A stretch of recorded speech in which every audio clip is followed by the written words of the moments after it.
नमस्कार, मिथिला चैप्टर में हम सच्चिदानंद सच्चू अहाँ सब गोटे के स्वागत करै छी। अखन जे छै से हमसब थर्मामीटर कार्यक्रम में बैसल छी। अहू बेर जे छै से हमसब समसामयिक मुद्दा पर गपशप करब। केंद्र सरकार द्वारा आम बजट पारित कऽ देल गेल छै संसद में।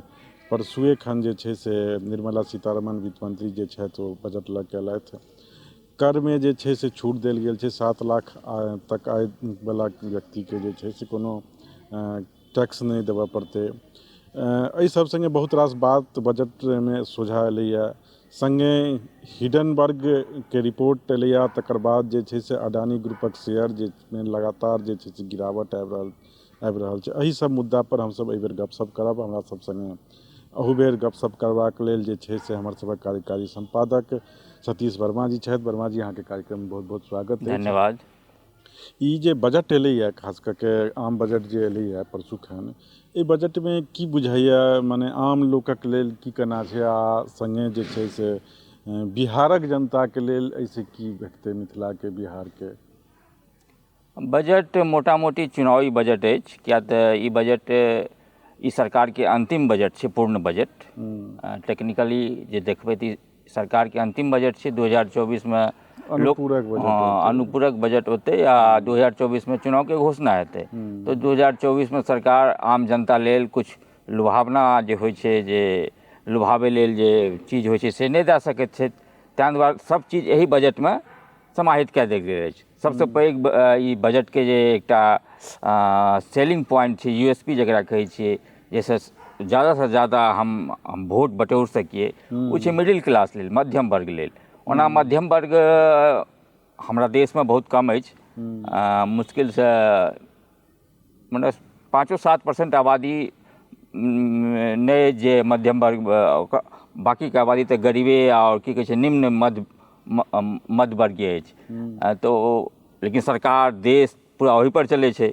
जे टैक्स पेयर छै हमर सरकारी नौकरशाह या तो ब्लू चिप कंपनी में काज करे वाला लोग, एक्जीक्यूटिव, वह सब उनके सबक टैक्स पर ई देश चले छै। इंफ्रास्ट्रक्चर, रोड, बिजली, सड़क चले छै। तो उनका सब लेल ई छूट देल गेले हैं। कॉर्पोरेटो टैक्स में छूट देल गेले हैं।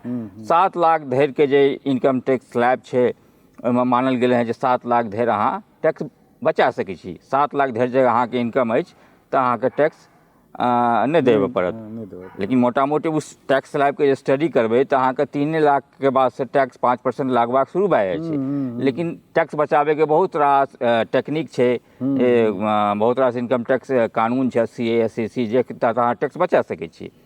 तऽ ई मानल जाइ छै कि 7 लाख धरि आब अहाँके टैक्स नहीं लागत अगर अहाँ नवका टैक्स रिजीम में एबै तब। अगर पुरनका टैक्स रिजीम जे माने छै, कुछ लोग कहै छै नहीं हम पुराने टैक्स जो सिस्टम उसी पर हम वही पर हम देबै, तो ओहि स्थिति में अहाँके टैक्स तऽ लागत, लेकिन नवका टैक्स रिजीम में अहाँ जे एबै तऽ अहाँके 7 लाख धरि टैक्स नहीं लागत। अब रहलै बिहार के बात जे अहाँ कहलिए, बिहार बहुत दिन से बिहार में एक पॉलिटिकल एजेंडा सब पार्टी के, चाहे वो जनता दल यू हुए, नीतीश के पार्टी हुआ कि लालू के पार्टी हुआ या बीजेपी से हो, बीजेपी ई चीज चाहे नहीं छै। लेकिन ओकरो अंदर में छै कि अगर ई चीज केंद्र सरकार क्या देते जे विशेष पैकेज, हम एतऽ बात कर रहल छी विशेष पैकेज के, विशेष पैकेज के आवाज बहुत दिन से मतलब बुलंद भए रहल छै।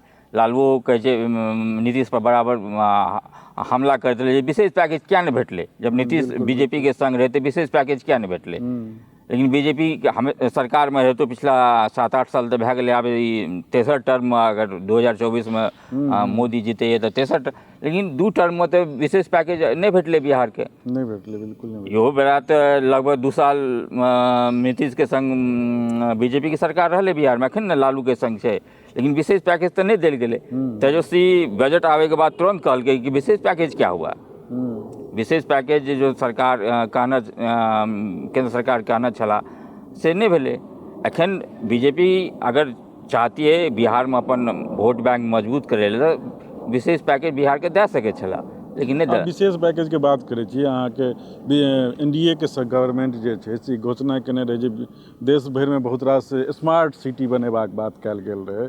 बिहार में किछु शहर रहे जाहिमे मुजफ्फरपुर रहे, दरभंगा रहे, भागलपुर रहे, पूर्णिया रहे, आदि बहुत रास शहर सब रहे।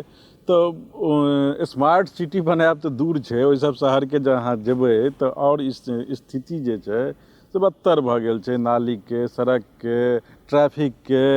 तऽ ई कतऽ गेलै स्मार्ट सिटी बनेबाक जे पिछला बजटमे जे बात कयल गेल रहै पिछला बजट सबमे, तऽ ओ सब केना हवा हवाई भऽ गेलै? एहि बजटमे तऽ ओकर कोनो बाते नहि छै, कोनो चर्चे नहि स्मार्ट छै। सिटी जे छै से एकटा सिविक सेंसके चीज छै। स्मार्ट सिटी सरकार तऽ बनबिते छै, सरकारके जे प्रोजेक्ट होइते छै, सङ्गे सङ्ग ओहिमे सरकारके जे एजेंसी होइ छै, नगर निगम, नगर पालिका, ओ सब काज करै छै। बिल्कुल आ बिल्कुल PWD, हाउसिंग डेवलपमेंट कॉर्पोरेशन, ई सब सेहो काज करै छै। सरकार बजट दै छै, सब किछु दै छै, लेकिन वो काज जमीन पर नहि भए पाबै छै। स्मार्ट सिटीके प्रोजेक्ट बहुत चललै, लेकिन ओकर काज नहि भेलै, एखन तक काज नहि भेलै। किछु काज भेलै, जेना कूड़ा निपटारण जे होइ छै, ई सब चीज होइ छै। कूड़ा निपटान शुरू तऽ भेलै, लेकिन फेर जे छै से वएह ट्रैक पर आबि गेलै। हाँ, वएह ट्रैक पर आबि गेलै। लेकिन वएह हम कहै छी, स्मार्ट सिटीके जा तक सरकार पूरा एकदम ई कए कऽ एकटा लेआउट बना कऽ, एकटा मास्टर प्लान बना कऽ नहि कर दे, ता धरि स्मार्ट सिटी नहि। जेना मुजफ्फरपुर शहर अपन जे छै, बरसातमे हमेशा डूबले रहै छै। हाँ, दरभंगा हमेशा बरसातमे डूबले रहै छै। डूबले रहै छै। तऽ स्मार्ट सिटीके अवधारणा एखन तक मतलब हम फलीभूत नहि देख रहल छी, एखन हमरा जे लागि रहल यऽ। तऽ हम तऽ मने एक तरहसँ ई बुझल जाए जे मने अहू बजटमे जे छै से बिहारके जे छै झुनझुने देखायल गेलै। नहीं, झुनझुना नहीं कहबै, 51टा एयरपोर्ट भेटले हैं। 51टा एयरपोर्टमे भए सकै छै बिहारोके 3-4टा एयरपोर्टके बात छै। 2-3टा एयरपोर्ट बिहारोके भेटलैए। एयरपोर्ट से जहन बात अबै छै तऽ दरभंगा एयरपोर्टक हमरा ध्यान अबैया। आ जेना वंदे भारत ट्रेन सेहो भेटले हैं रेलवे वंदे बजटमे। भारत भेटलैए।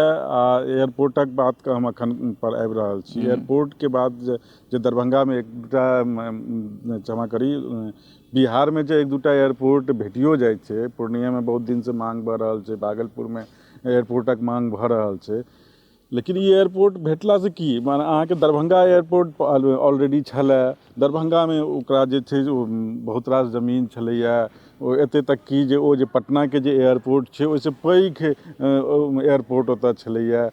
शुरुओ भेलै, रेवेन्यू सेहो देबऽ लगलै। किछु दिन तऽ एहन सूचना एलै जे ओ रेवेन्यू जनरेट करैके मामलामे पटना एयरपोर्ट पाछू रहि गेलै, दरभंगा एयरपोर्ट आगू भए गेलै। दरभंगा एयरपोर्ट आगू। फेर जे छै से ओतऽसँ जे छै से टिकट महग कऽ देल गेलै, ओतऽसँ फ्लाइटके जे छै से बहुत रास कैंसिल हेबऽ लगलै। ई केना छै? जे एयरपोर्ट अहाँके चलि रहल छै, ओकर जे इंफ्रास्ट्रक्चर छै, ओकरा तऽ विकास नहि कयल जा पाबि रहल है। दरभंगा एयरपोर्ट पर एगो बात कहब, दरभंगा एयरपोर्ट पर जे छै से फ्लाइट ऑपरेटरके मोनोपोली चलि रहल छै। मूल बात एहिठाम छै। हाँ, दरभंगा एयरपोर्टके जे रनवेके विस्तार नहि भेलै, जे जमीन छै ओकर विस्तार नहि भेलै, ओ सरकारी मामला छै, हम मानब। ओहिमे सरकारके कतहु ने कतहु या तऽ बिहार सरकार जमीन नहि दए रहल छै, या किछु एहन तरहके मामला छै। दरभंगा एयरपोर्टके विकास हेतै, एहिमे कोनो दो राय नहि छै। लेकिन फ्लाइटवला जे बात अहाँ कहली, ओ दरअसल फ्लाइट ऑपरेटरके मोनोपोली छै।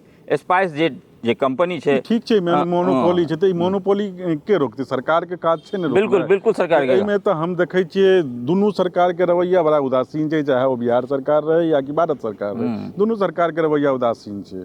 बिल्कुल बिल्कुल। दरभंगा एयरपोर्ट पर जे हम देखै छी, जखन शुरुआत भेलै रहै, तखन पटना एयरपोर्टसँ बेसी कमाइ दै लागलै रहै दरभंगा एयरपोर्ट। आ दरभंगा एयरपोर्ट पर एखनो दरभंगा एयरपोर्ट पर यात्रीके संख्या ज़्यादा भए सकैए, अगर डिफरेंट फ्लाइट ऑपरेटर सब अपन सर्विस ओतऽसँ ऑपरेशन करता। ओ ज़्यादा छै। अहाँ जब पटना एयरपोर्टके डाटा निकालियौ तऽ ओहिमे देखियौ जे इम्हरका लोक, गंगा एहि पारक लोक जे छै से बेसी जे छै से फ्लाइट पकड़ै लए पटना जाइ छै। एहि बिल्कुल दुआरे जाइ छै जे दरभंगामे हुनका सुविधा नहि भेट रहल छनि, ताहि दुआरे जाइ छथि। जे दरभंगेमे ओ सुविधा भेटऽ लगतै तऽ निश्चित रूपसँ ई छै जे दरभंगा लोक पकड़तै। चाहे ओ दरभंगा की छै जे अहाँके मुजफ्फरपुरक जे लोक छै, आ खास करके वैशाली तकके जे लोक से छथि, दरभंगा सुविधा होइ छै। सुविधाजनक हेतै। पटनामे बहुत तरहक जाम आ छै, एकटा बात इहो छै कि उत्तर बिहारके जे इलाका छै, दरभंगा, मधुबनी, इम्हर सुपौल, सहरसा, एहि दिसक लोक जे छै बेसी विदेश आ बेसी मतलब आन जगह बिजनेसके पढ़ाइके लेल बहुत जगह लेल जाय आबैत छथि।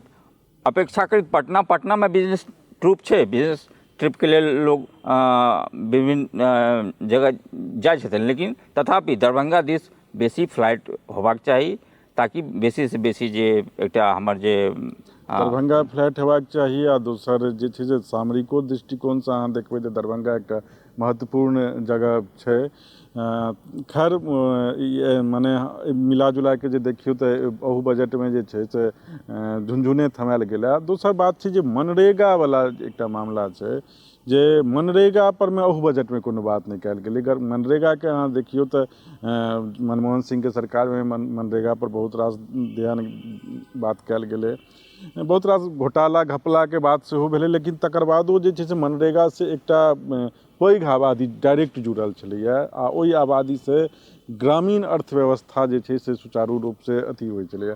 अब मनरेगा के एकदम एक तरह से जे छै से रीढ़ विहीन कऽ देल गेलैया एहि सरकार में। 410 करोड़ रुपैया केंद्र सरकार लग बकाया छै, जे विभिन्न राज्य के अथी छै, एहि पर में कोनो बात नहीं। तऽ एकरा अहाँ केना देखै छियै? मनरेगा दरअसल प्रीवियस गवर्नमेंट के स्कीम रहे और मनरेगा का जे मोदी सरकार छै से एक अच्छा स्कीम नहीं माने छै।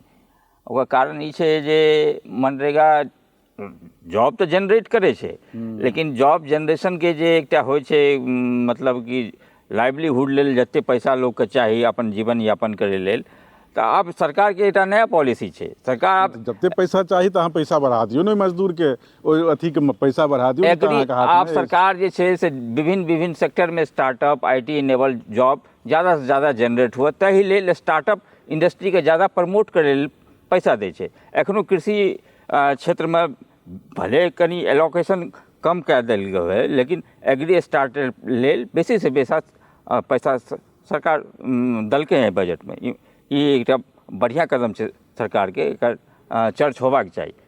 एग्रीकल्चर के लेल देलकै है, लेकिन मनरेगा मात्र एकटा योजना ने एकटा अधिनियम छलैया। बिल्कुल। आ ओहिसे जे छै से माने किसान आ खेतिहर मजदूर बेसी लाभान्वित छलैया, बेसी फायदा होइ छलैया। एहनो लोग जकरा लग जमीन नहीं छै, खेती कतऽ करतै, तो ओकरा लेल एकटा रोजगार रहै छलैया। तऽ अहाँके बुझै छी जे ओकर ओ जे ओहिसे जे पैसा कम भेटै छलैया तऽ अहाँ पैसा बढ़ा दियौ, अहाँके हाथमे छलै।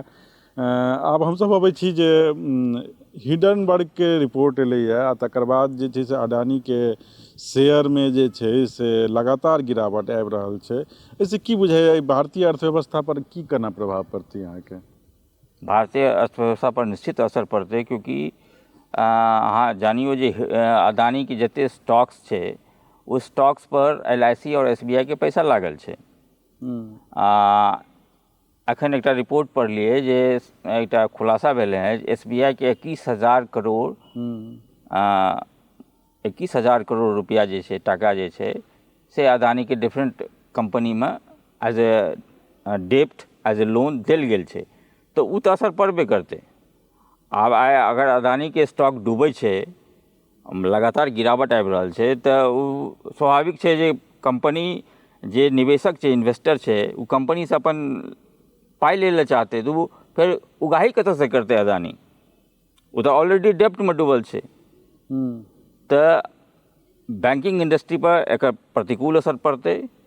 हमर जे सबसे बड़ा प्रमोटर छै देश के अथी के की कहे छै इंश्योरेंस सेक्टर के, जे सरकारी LIC छै, ओहो पर असर पड़ते।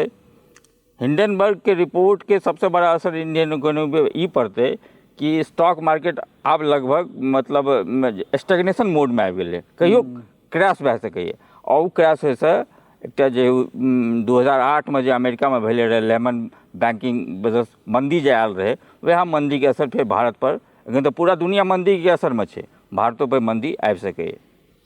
भारतो पर मंदी आबि सके, ई एकटा चिंताजनक बात छै। लेकिन 2 दिन से बजट सत्र चलि रहल छै एखन संसद में, आ लोकसभा जे छै से हिडनबर्ग रिपोर्ट आ अडानी मामला के लऽ के जे छै लगातार ठप भऽ रहल छै। अहाँ एकरा राजनीतिक के प्रभाव की देख रहल छी?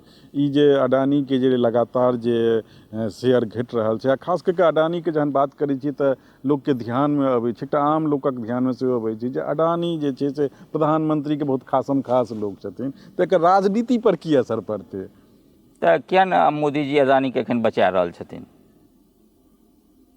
व्यापारी बिजनेसमैन और सत्ता के गठजोड़ हमेशा रहल है, लेकिन जब सत्ता देखे छै जे अपन स्थिति मोदी जी बचबथुन या नहीं बचबथुन, लेकिन ऑस्ट्रेलिया संगे जहन डील भेलै तो मोदी जी तो कहलखिन, लीक से हट के कहलखिन जे अडानी के दियो, बांग्लादेश संगे पावर के बिल्कुल सारा बात छै, सारा डीलिंग अडानी के लेल भेलै। लीक से हम मानै छी ऑस्ट्रेलिया में जे कोल माइनिंग के डील भेलै, अडानी लेल डील भेलै, SBI से पैसा इन्वेस्ट करल गेलै अडानी में, ई सब बात सत्य छै। लेकिन एखन मोदी सरकार पर जे कोनो आँच एतै अदानी का लए कऽ तऽ मोदी सरकार अपन बचाव करतै ना कि अदानीके बचाव करतै। बहुत सारा बिजनेसमैन छै देशमे, अम्बानी छै, एखन अम्बानीके स्टॉक बढ़ि रहल छै, अम्बानीके इंडेक्समे रिचेस्ट पर्सनके इंडेक्समे कनि उछाल एलै, अदानी नहि तऽ अम्बानी। तऽ ई सिर्फ अदानिए लेल मोदी छै ई बात नहि छै, सरकार लेल बहुत सारा बिजनेसमैनके द्वार खुजल रहै निश्चित छै। रूप से बहुत बढ़िया बात छै, सरकार लग बहुत रास द्वार खुजल रहै छै आ तेँ जे अडानी डूबतै तकर मतलब ई नहि छै जे ई सरकार परमे कोनो असर हेतै, सरकार फेर कोनो पूंजीपतिके ताकि लेत। धन्यवाद। अहाँ सबके ई कार्यक्रम केहन लागल से फीडबैक देबाक कष्ट करी। हमसब फेर अगिला शुक्रके जे छै से एही समयमे ई कार्यक्रम लऽ कऽ उपस्थित हैब। ताबत दिअ विदा आ हमर चैनलके करिए सब्सक्राइब आ देखैत रही मिथिला चैप्टर। धन्यवाद।